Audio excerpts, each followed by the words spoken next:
Dunia sementara, akhirat selamanya. Kalau Nabi mengajarkan bacaan kiroah kepada 4 sahabat, lalu kemudian menjadi kiroah sab'ah, lalu kita hari ini menerima Al-Quran yang kita terima dari para guru kita, proses dari rasa mengamalkan hadis sehingga menjadi sufi, alurnya bagaimana, Pak? Waduh, ini mulai nyosor kembali lagi nih, masuk Islam lagi nih. Tadi cuma keluar rumah sebentar. Keluar rumah sebentar ya. Nabi ngomong, "Shallu kama ra'aitumuni sholli." Salatlah kamu seperti kamu memandangku salat. Ada yang ngelihat Nabi salat? Maka perlu siapa? Langsung saja ke sunnah gitu ya. Sunnah siapa? Sunnah syaitaniyah. Rawahu Azazil, mukharrijuhu Dajjal. Orang mengira tidak usah ikut imam, langsung saja ke sunnah. Ternyata yang dia maksud Sahih lah Imam Bukhari, sholat itu dia ngeliat gurunya. Yang dia lihat dari gurunya, dia tulis. Jadi Imam Bukhari itu riwayat yang dia tulis adalah yang dilafazkan gurunya, yang dikerjakan gurunya. Karena Imam Bukhari nggak ketemu Rasul Shallallahu Alaihi Wasallam. Imam Bukhari hanya ketemu orang abad ketiga Hijriah. Jadi nggak ketemu Rasulullah SAW. Beliau lahir tahun 194, wafat tahun 256. Ketemu Rasul nggak? Rasul Shallallahu Alaihi Wasallam wafat tahun 11. Ketemu nggak? Nggak ketemu. Terus ketemu siapa? Ketemu Imam Humaidi ketemu Imam Sufyan bin Uyainah. Berikut Syafi'i. Sufyan bin Uyainah ketemu Yahya Al-Qattan. Yahya Al-Qattan ketemu terus sampai ke atas. Baru ketemu Sayyidina Umar. Sayyidina Umar baru ketemu Rasul Sallallahu Alaihi Wasallam. Gak langsung kok Imam Bukhari ke Nabi. Maka ada namanya Sulasiyat Al-Bukhari. Jarak terdekat Bukhari dengan Nabi itu tiga orang. Dia gak ketemu Nabi. Kalau satu orang umurnya 50, berarti 150 tahun gitu. Hatta Sahih Bukhari tidak langsung ke Nabi. Coba antum baca Sahih Bukhari, kitab Mawaqitus Shalah atau Sifatus Shalah. Bisa langsung sholat gak? Saya pastikan tambah bingung sholatnya. Karena cara sholat itu tidak ada riwayat minal awal ilal akhir, gak ada. Yang menggabungkan itu namanya ahlul fiqh. Ahli fikih meriwayatkan af'alun Nabi. Jadi saya definisikan ulang ya. Ahlul hadis yarwuna alfazan Nabi. Alfaz ini berisi perbuatan, kaul, takrir. Kalau al-fuqaha meriwayatkan pemahaman Nabi yang kemudian diriwayatkan ke masa-masa setelahnya berikut prakteknya, maka kita sebut af'alnya. Jadi mafahimnya apa, lalu diterapkan jadi af'al, apa perbuatan bentuknya. Kalau ahli hadis nggak ngomong tentang perbuatan dan pemahaman, dia riwayat aja. Itu sebabnya jika terjadi khilafiyah hukum antara ahli fikih dan hadis, maka ahlul fiqh arjah, lebih kuat ahlul hadis. Jika terjadi perbedaan antara orang ahli akidah dengan ahli hadis, maka didahulukan ahlul akidah karena dia meriwayatkan pemahaman Nabi. Jika terjadi perbedaan pemahaman antara ahlul azwaq, ahli rasa, dengan ahli hadis, didahulukan rasa jika berkaitan dengan rasa. Tapi jika mereka kelompok ahli hadis, ahli fikih, ahli akidah, ahli rasa ini berbicara dalil, maka yang lebih ulama siapa? Lebih utama siapa? Ahlul hadis. Gitu. Jadi kalau referensi ke ahli hadis, kalau pemahaman sekantung ilmunya. Ahlul hadis itu bukan sebuah mazhab, bukan sebuah manhaj. Tadi saya sudah sampaikan, manhaj Imam Bukhari beda dengan Muslim. Ada 7 manhaj dalam Sahih. Itu baru yang tertulis. Belum lagi yang tidak tertulis. Antum ikut Sahih Bukhari yang mana? Khatam aja belum. Benar gak? Tahu gak sanad inamal amalu binniyat? Satu hadis aja tuh gak tahu. Mau langsung ke Rasulullah. Mikir-mikir dulu kalau mau langsung ke Rasul. Itu mati bunuh diri namanya itu ya. Mati konyol. Kalau mati itu yang terhormat ya. Kalau kalah itu yang terhormat. Jangan kalah digebukin orang. Gitu. Ahlul azwaq, orang yang mengatakan tadi ahlul azwaq ini, dia memandang Nabi bukan fisiknya, dia memandang Nabi dengan kolbunya. Jadi sholatlah kamu seperti kamu melihat aku sholat. Ahli hadis menyatat gerakan-gerakannya, ahli fikih meriwayatkan cara-caranya, ahlu tasawuf mereka meriwayatkan rasa yang ada saat sholat. Itu bisa diriwayatkan. Jadi rasa itu bisa diriwayatkan. Rasa itu bukan murni, oh itulah dari Allah, betul dari Allah. Tapi kan rasa itu ada kliknya, bisa dibuka. Maka Imam Ghazali berani sekali mengatakan, ilmu fikih itu ilmu ma'rifatus sihhah wal batil, ya, as-sahih wal batil. Sedangkan ilmu tasawuf ma'rifatur rad wal qabul. Canggih nggak tuh? Amal antum diterima atau tidak? Kalau ahli fikih bilang apa? Hanya Allah yang itu mah bagi Imam Ghazali cemen. Ente orangnya terbelakang, ya. Beragamanya belum beres itu. Imam Ghazali bisa pastikan amal kita diterima atau tidak. Ada indikatornya, ada ilmunya. Hadis aja ketahuan mana yang diterima, mana yang tidak. Ahli fikih juga tahu sah dan batal. Masa ahli tasawuf tidak boleh? Ya, ahli hadis, ahli fikih udah. Ahli tasawuf masa nggak boleh buat indikasi sendiri? Mereka juga punya ijtihad. Zikir yang betul-betul wusul itu ada indikatornya. Ada tahapan-tahapannya. Sholat kan dimulai dari takbir, diakhiri dengan salam, benar? Sama. Tasawuf itu diawali dengan taubah, diakhiri dengan ridha. Ada cara-caranya. Sebagaimana Rasulullah SAW mengajarkan, begitu juga kita mengajarkan.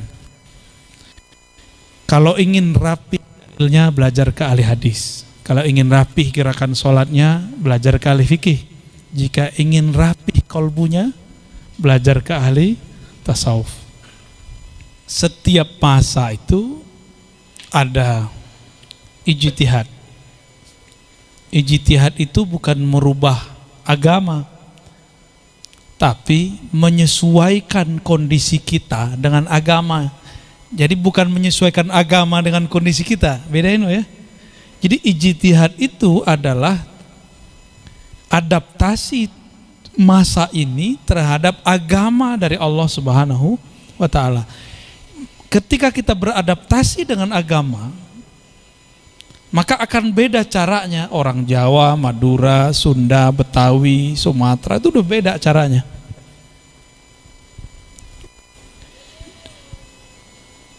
Tapi agamanya berubah nggak? Agamanya berubah nggak? Agamanya nggak berubah. Adaptasinya yang berubah-ubah. Adaptasi di zaman Imam Syafi'i beda dengan sekarang. Adaptasi itu kita sebut ijtihad. Cara dari ulama mengadaptasi. Kalau agama nggak berubah, kan katanya al-yauma akmaltu lakum. Ya. Inna dina indallahil. Jadi Islam satu, yang beda cara orang adaptasi. Itulah yang dimaksud oleh Allah, ya, sebelum masuk ke bab tasawufnya. Bahwa Allah SWT tidak berkehendak menjadikan satu ummah, ya. Walau syaa Allah la ja'alakum ummatan wahidah. Allah kalau mau, Allah jadikan kamu satu umat, tapi Allah nggak mau. Karena Allah tahu cara adaptasi masa per masa beda. Gitu, ya.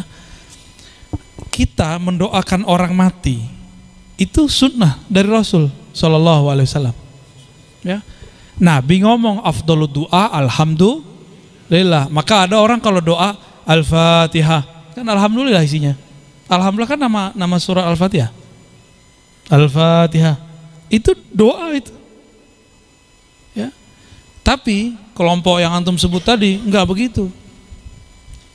Idza mata al-insan inqata'a 'amaluhu illa min thalas. Dari dulu sampai sekarang hadis itu aja, enggak ada perkembangan. Karena baca Sahih Muslimnya enggak khatam-khatam. Itu kan hadis Sahih Muslim itu. Jika meninggal anak manusia, maka semua amalnya terputus kecuali 3. Nomor 3-nya waladun salihun yad'ulah, anak soleh yang mendoakannya. Jadi kalau tidak anak tidak sampai. Ya, saya agak kesel sama orang begitu. Kita ngomong udah 1000 kali nggak ada dengerin, ya. Udah tunggu dia mati aja ya. Dan semoga dia mandul, jadi nggak punya anak. Kalau mati nggak ada yang doain, nggak boleh doakan. Kalau begitu boleh nggak nyolatin dia? Antum kalau doa takbir ketiga bacanya apa? Allahumma ghfir lahu warhamhu wa'afi wa'fu anhu. Sah? Betul? Ya Allah ampuni mayit di depan kayaku ini. Rahmati dia. Itu takbir keberapa? Takbir ketiga. Kalau nggak nyampe kecuali anak di mana? Nggak usah disolatin, gotong tendang aja masuk kubur. Ya. Kau nggak punya anak, selesai kan? Emang begitu cara memahami hadis? Kan nggak begitu, nggak faham. Dia baru tahu terjemah tapi belum tahu fiqhul hadis. Yang dimaksud inqata'a itu bukan habis, inqata'a itu intahal amal. Idza matal insan intaha amaluh. Kalau manusia mati, dia nggak bisa beramal lagi. Bisa nggak orang mati beramal? Kalau bisa, kabur semua kita di rumah. Bisa nggak beramal orang mati? Itu maksudnya. Bukan berarti selain dia tidak boleh berdoa. Ya salam, ya. Ini juhala-juhala akhir zaman nih tambah banyak ini. Nah, kita harus bersiap meluruskan itu dan harus siap. Ya, mungkin berjibaku nanti ke depan. Jadi tugas antum bukan tambah ringan, ya. Tambah dahsyat ntar. Tapi aneh kabur ya. Kita suluk ntar, kholwat aja ntar. Dalam tasawuf itu sederhana aja. Tasawuf itu dia nggak pakai akal, nggak pakai jasad, dia pakainya kolbu. Kolbu pun baru awal. Di belakang kolbu ada lagi fuad, di belakang fuad ada lagi lub, di belakang lub ada lagi sir. Kan semuanya ada di Quran itu. Istilah 4 ini ada di Quran semua. Baru ujungnya ruh. Tasawuf yang antum tahu sekarang mungkin baru tasawuf nafsiyah, nafs jiwa. Puasa, modalail puasa. Apalagi? Mau dapat ilmu pelet puasa. Namanya sih bahasa Arab, Mahabbah Sulaimaniyah. Tapi itu bukan tasawuf. Itu bukan tasawuf. Bedakan riyadah mujahadah sufiyah dengan riyadah mujahadah bukan sufi. Mirip-mirip. Kopiah juga sama. Tasbihnya sama. Yang dibaca juga sama. Perbedaannya di kolbunya. Innamal a'malu bin niat. Maka awal tasawuf itu niat. Imam Bukhari buka Sahih Bukhari pakai innamal a'malu bin niat. Terus gimana mau buang tasawuf? Antum mau buang tasawuf gimana? Tasawuf itu adalah niat. Niat itu bukan usoli, fardol, zuhri, bukan. Itu namanya talaffuz, melafazkan. An-niyah itu fil qulub.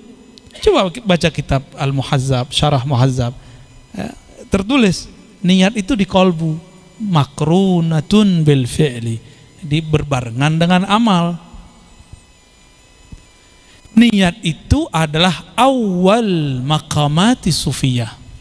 Itu ada aja di Taubat itu. Ada di bab azam. Gimana cara mau buangnya? Sahih Bukhari awalnya apa? Innamal amalu bin innamal amalu bin niat. Antum mau buang tasawuf, buang niat. Ya.